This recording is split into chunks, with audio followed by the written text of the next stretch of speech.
agenda. Notepad oleh Ustaz Haji Oki Priyatnafadi Aliman SPDI selaku Direktur Pondok Pesantren Bina Insan Kamil Sidoarjo. Kami persilakan.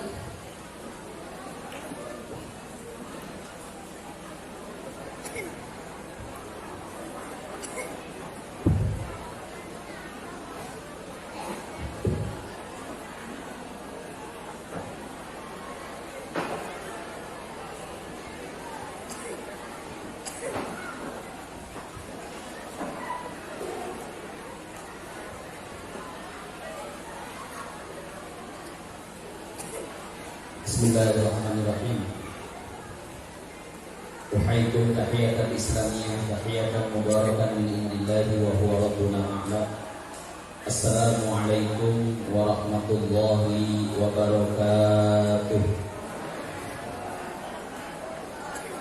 Hamdan wa syukran lillah wassalatu wassalamu ala rasulillah wa ala alihi wa ashabihi wa man tabi'ahum bi ihsan ila yaumil qiyamah. Asyhadu an la ilaha illallah wahdahu la syarika lah wa asyhadu anna Muhammadan abduhu wa rasuluhu la nabiyya wa la rasula ba'da. Yang saya hormati segenap Dewan Pembina dan pengurus Yayasan Bina Insan Kamil Sidoarjo, Kepala SMP IT Bina Insan Kamil Sidoarjo serta staf Dewan Gurunya, seluruh jajaran pengurus pesantren dan para musyrif dan musyrifat, serta segenap wali santri kelas 9 dan anak-anakku sekalian yang dirahmati oleh Allah Subhanahu wa taala. Pertama dan yang utama, mari kita memanjatkan rasa syukur kita kepada Allah Subhanahu wa taala atas limpahan nikmat dan karunia-Nya di malam hari ini. Allah pertemukan kita semuanya di dalam situasi dan kondisi setelah sekian lama kita ini tidak bisa beraktivitas seperti ini, dan mudah-mudahan ini adalah awal yang baik kita bisa mengekspresikan kembali apa yang kemudian menjadi keinginan kita, apa yang kemudian menjadi sesuatu yang bisa memberikan manfaat kepada diri kita dan kepada orang lain. Salawat dan salam semoga Allah Subhanahu wa taala melimpahkannya kepada kedua hasanah kita yakni Habibana wa Nabiyana Muhammad sallallahu alaihi wasallam. Bapak Ibu hadirin yang dirahmati Allah Subhanahu wa taala, di kesempatan yang pertama saya mengucapkan banyak terima kasih. Yang pertama kepada seluruh jajaran pengurus yayasan yang memberikan kepercayaan kepada kami untuk memimpin unit di boarding, unit di pesantren. Kemudian terima kasih kami sampaikan kepada rekan kerja di unit SMP Ustaz Heri bersama seluruh guru-guru yang ada, dan juga terima kasih kami sampaikan kepada seluruh pengurus pesantren dan muslim dan muslimah serta anak-anakku sekalian, sehingga acara malam hari ini bisa berjalan dengan baik, bisa terlaksana karena atas kerjasama yang baik dari seluruh warga yang ada di Yayasan Bina Insan Kamil Sidoarjo. Kesuksesan ini adalah kesuksesan kita bersama, yang insya Allah mimpi ini adalah mimpi kita bersama, dan ketika nanti ada keberhasilan ini pun adalah buah daripada usaha kita bersama. Bapak Ibu hadirin yang dirahmati Allah Subhanahu wa taala, izinkan saya pada kesempatan malam hari ini menyampaikan sedikit saja satu nasihat bagi diri saya dan kemudian juga bagi Bapak Ibu sekalian yang hadir di sini. Kita senantiasa dalam doa, ada yang kita mintakan kepada Allah itu ada keberkahan, sehingga doa yang berasumsi atau berefek kepada keberkahan itu kita ucapkan pada saat satu, tatkala kita bertemu dengan sesama orang, kita juga minta keberkahan. Kita ucapkan kalimat Assalamualaikum warahmatullahi wabarakatuh, keberkahan yang kita minta. Yang kedua, tatkala kita makan dan minum pun ternyata yang diajarkan oleh Rasul SAW juga keberkahan. Maka saat kita makan, kita minum, kita doakan Allahumma barik lana. Bahkan ketika seseorang melangsungkan akad nikah, dipersatukan menjadi seorang suami istri, ternyata yang kita minta juga adalah keberkahan. Terlihat dari doa Rasulullah SAW, kalimatnya adalah barakallah. Akan tetapi ada yang lebih lagi, selain keberkahan, ada yang namanya keberlimpahan. Ada kemudian bukan hanya berkah, tapi kemudian berlimpah. Ini sesuatu yang dijanjikan oleh Allah Subhanahu wa Ta'ala kepada kita.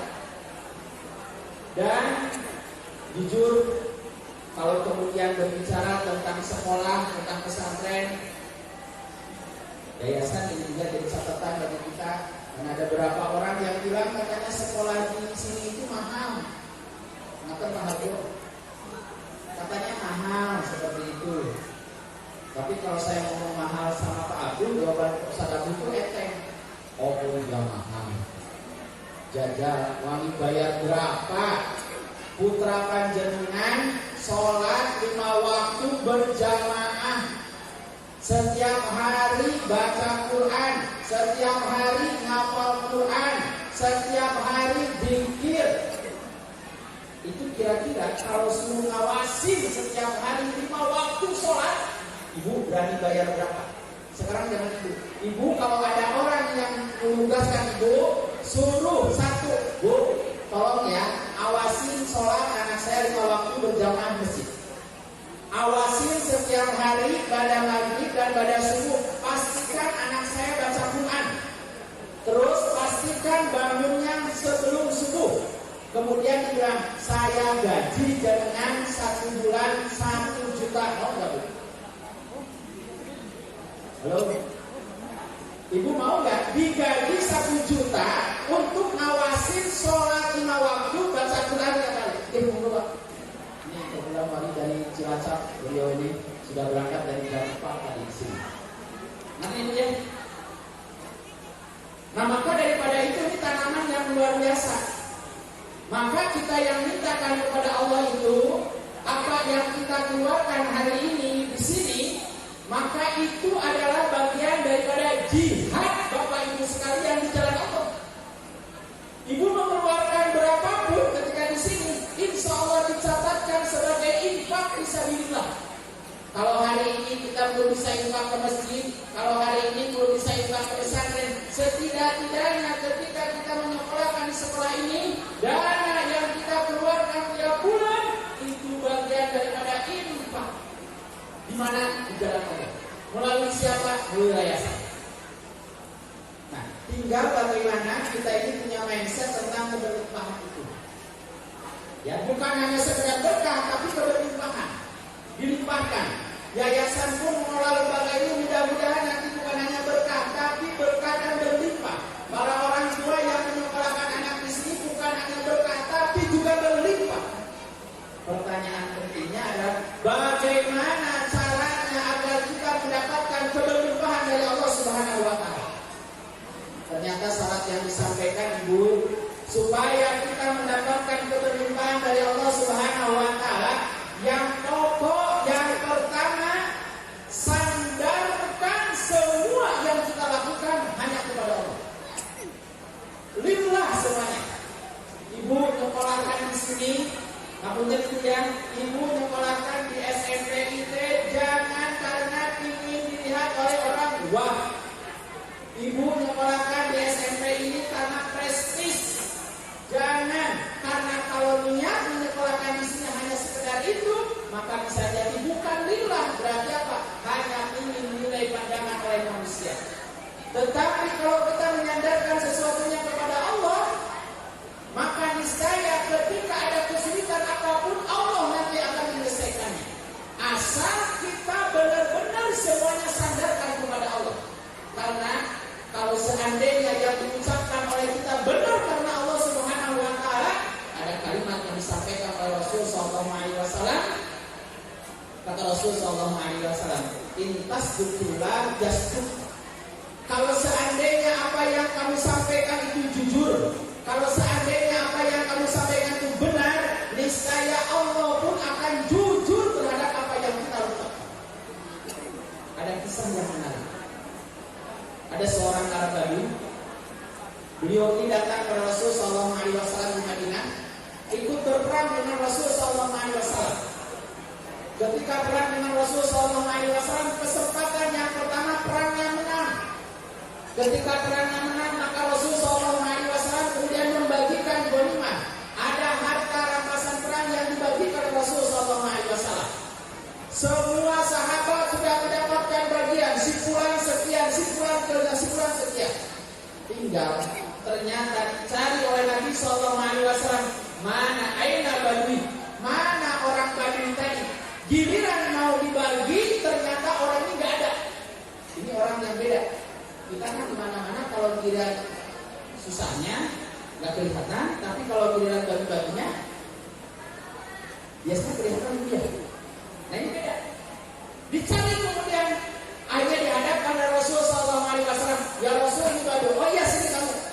Kamu kan udah berperang bersama dengan aku. Ini ada jatah bagianmu.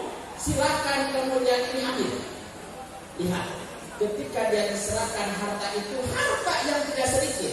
Harta rampasan perang itu merupakan harta yang paling bersih dengan harta apapun. Lihat apa yang disebutkan orang Arab tadi itu. Ketika di hadapan ada harta yang menjadi hak dia, itu hak dia dan halal bagi dia. Tapi dia kemudian mengatakan kepada Rasul Sallallahu Alaihi Wasallam, ya Rasulullah, saya sesungguhnya ikut berperang bersamamu, tidak ingin harta ini sedikit pun. Enggak ya Rasul, saya bukan mencari harta, saya bukan mencari apa-apa.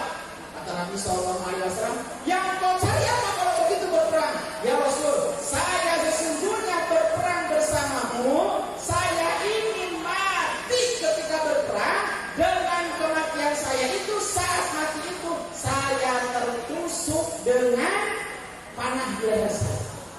Dia sambil menunjukkan kepada Rasul Sallallahu Alaihi Wasallam, ya Rasul, saya berperang denganmu, saya ingin mati dengan kondisi saya tertusuk oleh anak panah di sini.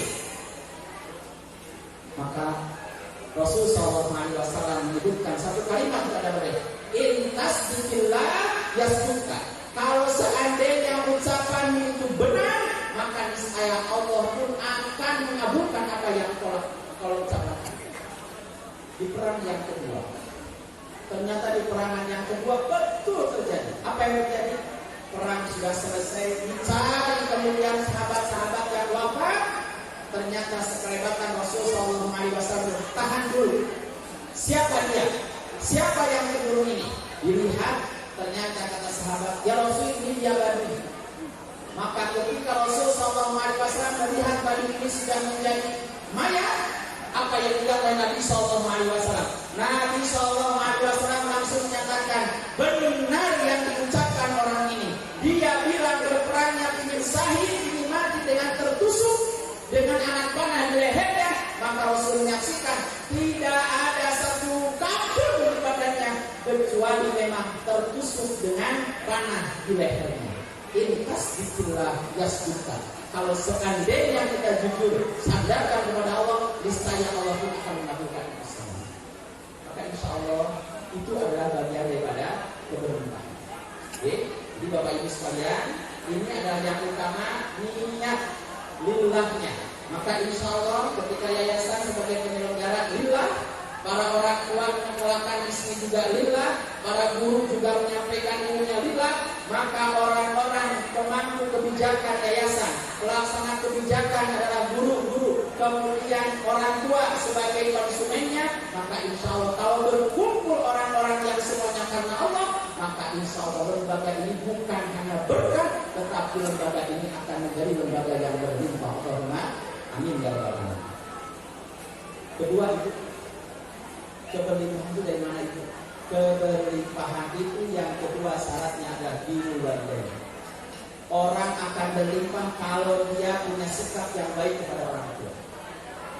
Ibu, mohon maaf, kalau kita berbicara penyakit, ada penyakit yang nurun. Jadi penyakit gula itu kalau bapaknya punya gula, mesti keturunannya ada anak yang kena gula. Tapi kalau penyakit kemudian batuk jarang turun, tapi ada penyakit yang turun. Ternyata sama itu, dosa itu ada yang diturunkan kepada anak. Jadi mohon maaf, kalau ada seorang bapak yang gak pernah sholat, anaknya mungkin rajin sholat. Bisa anaknya rajin sholat? Bisa, walaupun bapaknya tidak sholat. Ibunya tidak pakai hijab, anaknya pakai hijab, mungkin, sangat mungkin.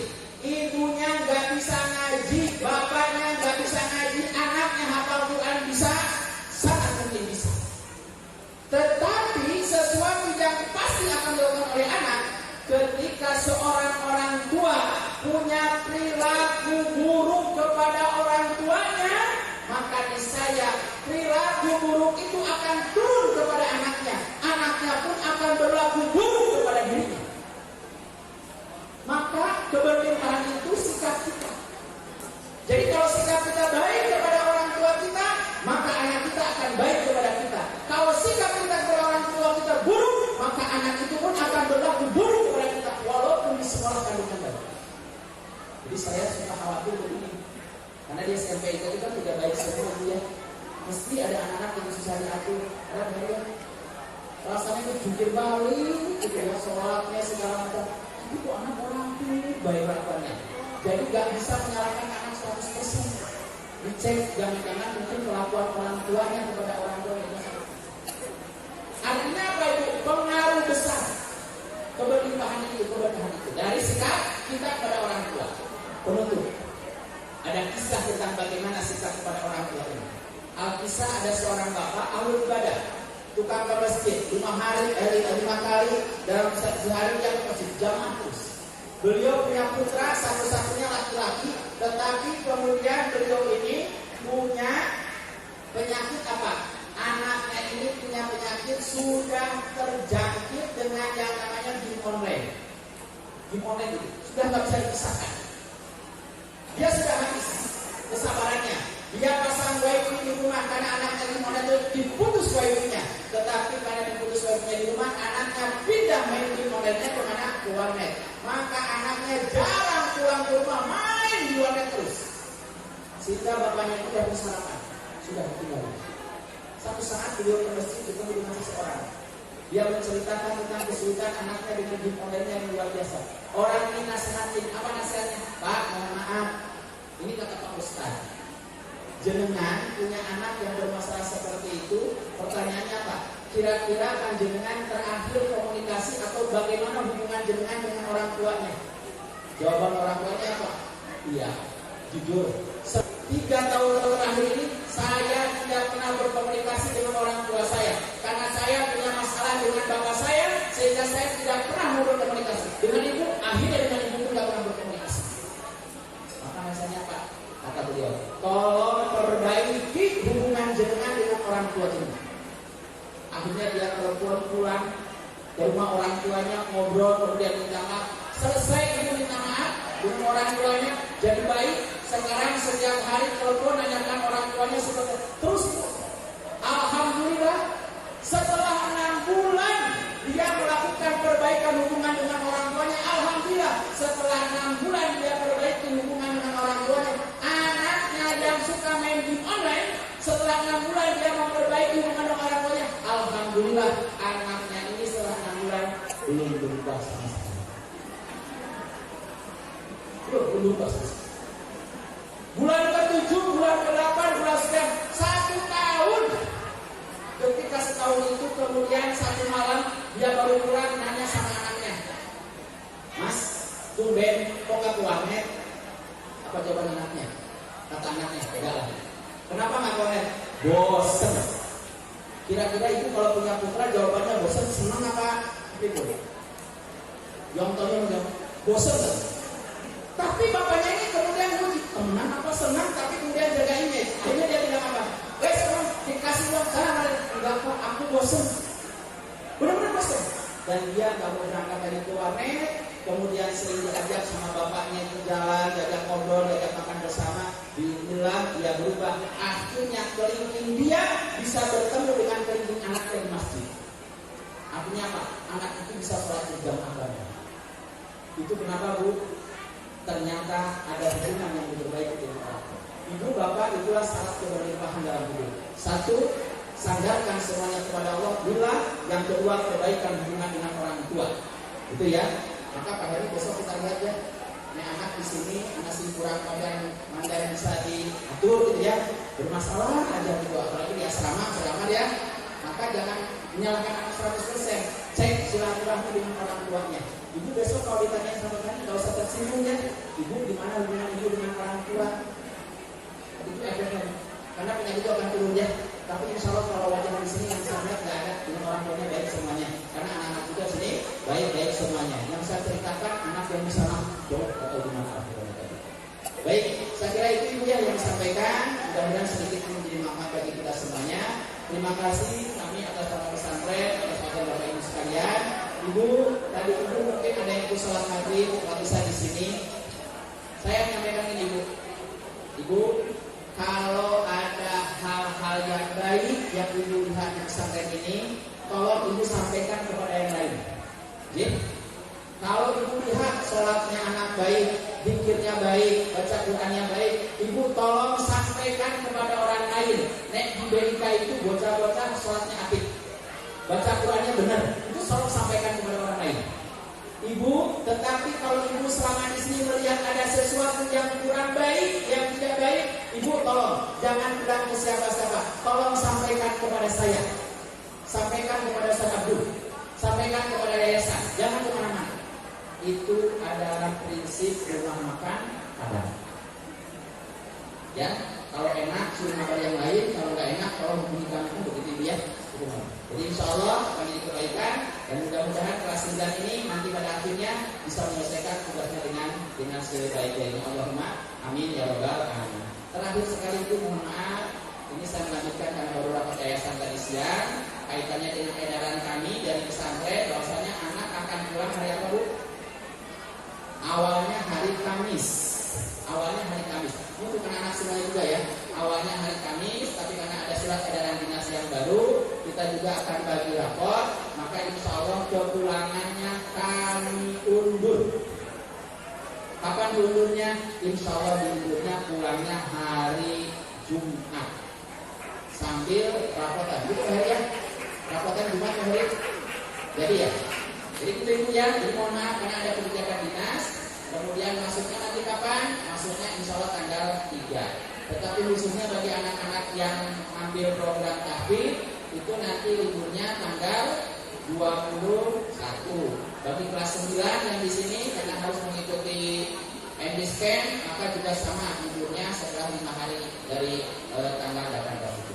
Saya kira itu yang disampaikan. Terima kasih banyak. Assalamualaikum warahmatullahi wabarakatuh.